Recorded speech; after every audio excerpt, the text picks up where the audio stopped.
పెట్టుబడులు ఆటోమేటిక్ గా మనం ఉంటే వస్తాయి. జగన్ ఉంటే పెట్టుబడులు పారిపోతాయి. అందుకే కోరుతున్నా, మీ అమ్మ నాన్న పైన అడిగే పని లేదు, నేనే ఇస్తాం 3,000 రూపాయల ఖర్చులు కూడా.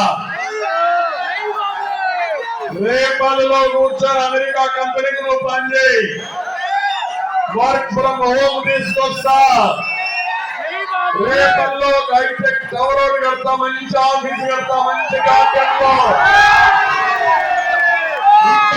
ఇక్కడికి వచ్చి ఆఫీస్ లో పనిచేయి. మొన్న కోవిడ్ లో చాలా మంది పనిచేశారా లేదమ్మా? అదే నా విధానం. ప్రపంచంలో అన్ని కంపెనీలు తీసుకొస్తా, స్కిల్ డెవలప్మెంట్ చేస్తా.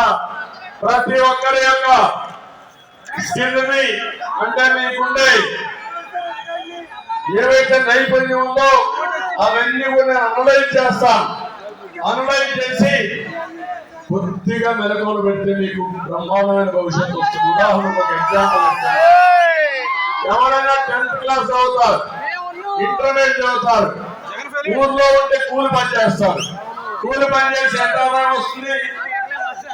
100 రూపాయలు వస్తుంది కదా, 100 రూపాయలు వస్తుంది.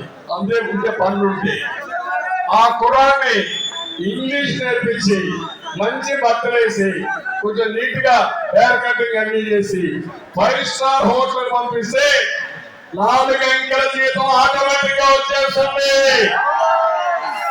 అవునా కాదా? మనిషి మారాలా? మనిషి మారలా? అదే మనిషి. ఆ మనిషికి కొంచెం నైపుణ్యం నేర్పించాలి. నైపుణ్యం నేర్పిస్తే జీవితం